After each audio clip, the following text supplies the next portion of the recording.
বিভিন্ন সভাত কৈছিলে যে মামা আপুনি আমাক বেয়া পায় নেকি, আপুনি আমাক কিয় নিদিয়ে। আৰু মই আঁচনিটোৰ নাম নিদিয়াকৈ ল'ৰাবিলাকে নিজে নিজে বাবু আঁচনি দিয়ক বুলি এটা গোটেই অসমতে পৰিৱেশ এটা সৃষ্টি কৰে। মই ভাবিছিলো আঁচনিৰ নাম চৰকাৰে ঠিক কৰে, কিন্তু নিযুত বাবু আঁচনিৰ নাম চৰকাৰে ঠিক কৰা নাই, আমাৰ ল'ৰাবিলাকে নিজে মোক ঠিক কৰি যে আপুনি মামা আমাক বাবু আঁচনি দিয়ক।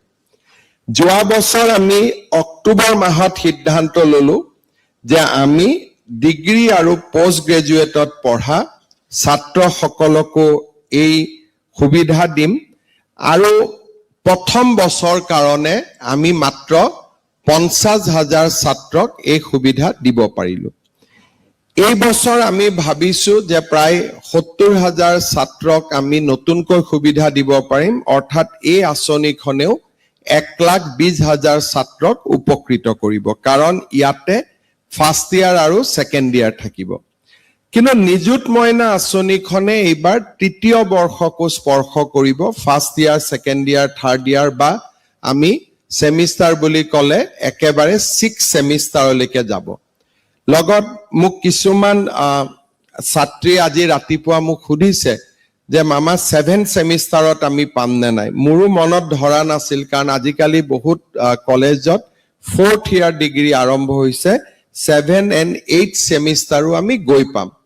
গতিকে মই আজিৰ সভাতে কৈছো যে আমি 7 সেমিষ্টাৰত যদি কোনোবা ছাত্ৰী পঢ়ি আছে বা ছাত্ৰ পঢ়ি আছে, তেওঁলোককো আমি এই আঁচনিখনৰ ডেফিনেটলি সুবিধা দিম, তেওঁলোকেও ফৰ্ম ফিল আপ কৰিব পাৰিব। এই বছৰ আমি আৰু কেইটামান সুবিধা আনিলো, সেইটো হ'ল যে আমি পলিটেকনিকক লগত ৰাখিলো, যে পলিটেকনিক পঢ়া ছাত্ৰ ছাত্ৰীসকলেও এই আঁচনিৰ সুবিধা লাভ কৰিব।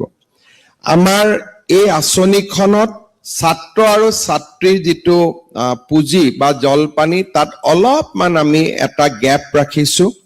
হায়াৰ ছেকেণ্ডাৰী পঢ়া ছাত্ৰীসকলে 800 টকা মাহত লাভ কৰিব। স্নাতক পঢ়া ছাত্ৰীসকলে 1250 টকা লাভ কৰিব। স্নাতকোত্তৰ আৰু BEd পঢ়া ছাত্ৰীসকলে 2,500 টকা মাহিলী লাভ কৰিব।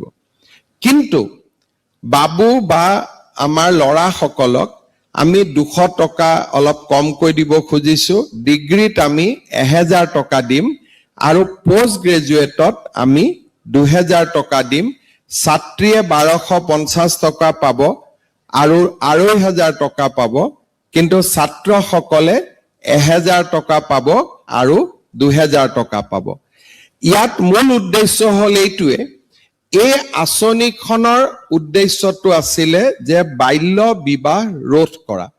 ছাত্ৰসকল যিহেতু বাল্য বিবাহৰ ঘটনাৰ লগত জড়িত নহয়, সেইকাৰণে এই আঁচনিখন প্ৰথম আমি ঠিক কৰোঁতে আমি তাৰ কাৰণে আঁচনিখন কৰিছিলো যাক এই আঁচনিখনৰ প্ৰয়োজন আছে। অৰ্থাৎ মাহত নিশ্চিতভাৱে চৰকাৰৰ পৰা জলপানী নাপালে বহুত দেউতাক মাকে শিক্ষাৰ বা যিটো ছাত্ৰীগৰাকীৰ শিক্ষাৰ বোজা ল'ব নোৱাৰি হাতত ভাল দৰা পালে লগে লগে ছোৱালীজনীক বিয়া দি দিয়ে। সেইকাৰণে গোটেই আমাৰ উদ্দেশ্যটো আছিলে যে বাল্য বিবাহ ৰোধ কৰাৰ কাৰণেহে নিযুত মইনা আঁচনি। বাবু আঁচনিখন আমি মৰমত দিয়া আঁচনি, ইয়াৰ লগত বহুত উদ্দেশ্য জড়িত নাই, কাৰণ ল'ৰাবিলাকে ইউজুৱেলি সৰুতে বিয়া নকৰাই তেওঁলোকে এটা ডিষ্টিং এজ পোৱাৰ পিছতে তেওঁলোকে বিয়া পাতে। এই আঁচনিখনত আমি ডিছকলেজিয়েট, নন কলেজিয়েট এই ছাত্ৰীসকলক আমি নেক্সট টাইম ৰিপিট নকৰোঁ। কলেজৰ ফ্ৰী এডমিশ্যনৰ ক্ষেত্ৰতো এটা বিতৰ্ক হয়।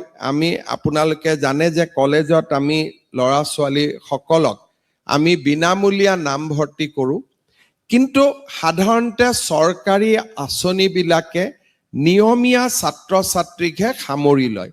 কোনোবা যদি কলেজত নাহে, এবছৰৰ পিছত তেওঁ কলেজত আহিলে যে মোক ফ্ৰী এডমিশ্যন দিয়ক, নিযুত বাবু দিয়ক, নিযুত মইনা দিয়ক, আঁচনি লোৱাৰ পিছত আৰু এবছৰ স্কুলত নাহে, কলেজত নাহে, তাৰ মানে আঁচনিখন আঁচনি হৈ নাথাকিলে ঘৰত বহা ল'ৰা ছোৱালীয়েও এই আঁচনিৰ যদি সুবিধা লাভ কৰে তেতিয়াহ'লে তাৰ লগতো পঢ়া শুনাৰ কোনো সম্পৰ্ক নাথাকিব। কিছুমান ল'ৰা ছোৱালীয়ে আমাৰ এই আঁচনিখন প্ৰাপ্য বুলি ভাবে যে ইট ইজ মাই এণ্টাইটেলমেণ্ট, কিন্তু এইটো এণ্টাইটেলমেণ্ট নহয়, ই কিছুমান শৈক্ষিক পাৰদৰ্শিতাৰ লগত এই আঁচনিখন যুক্ত হৈ থাকে। অৰ্থাৎ আমি বিচাৰোঁ যে এই আঁচনিখনৰ যোনে সুবিধা লাভ কৰে তেওঁলোকে কলেজত কেতিয়াও ইৰেগুলাৰ হ'ব নালাগে, ডিজঅবিডিয়েণ্ট হ'ব নালাগে, ক্ৰিমিনেল এক্টিভিটিজৰ লগত জড়িত হ'ব নালাগে। অৰ্থাৎ এগৰাকী ভাল ছাত্ৰ ছাত্ৰীৰ যিটো পৰিচয় সেই পৰিচয় অটুট ৰাখিব লাগে। আৰু আমি এইকেইটা কথাই এইকাৰণে ইনচিষ্ট কৰোঁ যে কলেজত নিয়মীয়াকৈ আহিব লাগে। মই যদি কলেজত নাহোঁ, বছৰৰ মূৰত এদিন কলেজত আহিম, তেতিয়াহ'লে এই আঁচনিখন দিয়াৰ কোনো অৰ্থ নাথাকে। সেইকাৰণে এই আঁচনিখনৰ কেইটামান কণ্ডিশ্যন হ'ল যে আমি ৰেগুলাৰ হ'ব লাগিব আৰু আমি কলেজত এজন সুস্থ ছাত্ৰ ছাত্ৰীৰ পৰিচয় আমি বজাই ৰাখিব লাগিব। কলেজত কেতিয়াবা কলেজৰ ইলেকশ্যন লৈ মাৰপিট হয়, আমি যদি গৈ মাৰপিটে কৰি দিলোঁ তেতিয়াহ'লে আমি বাবু আৰু মইনা নহ'লোঁ, তেতিয়াতো আমি মস্তান হৈ গ'লোঁ। কিন্তু এই আঁচনিখন হ'ল বাবু আৰু মইনাৰ কাৰণে। গতিকে এই আঁচনিখনৰ জৰিয়তে আমি কলেজত এটা চেল্ফ ডিচিপ্লিন, যে আমি ৰাতি হোষ্টেলৰ পৰা ওলাই নাহোঁ, আমি পঢ়িম, দেউতা মাক আমি পঢ়ি দেউতা মাক আমি মানুহ হৈ দেখুৱাম, আমি কলেজত ৰেগুলাৰ ক্লাছ কৰিম যেতিয়ালৈকে আমাৰ বেমাৰ আজাৰ নাথাকে, আৰু এগৰাকী ভাল ছাত্ৰ ছাত্ৰীৰ পৰিচয় আমি সততে আমি সন্মুখত ৰাখিম। আৰু এটা ইয়াত আমি ল'ৰাৰ কাৰণে এই কথাটো আমি ৰখা নাই।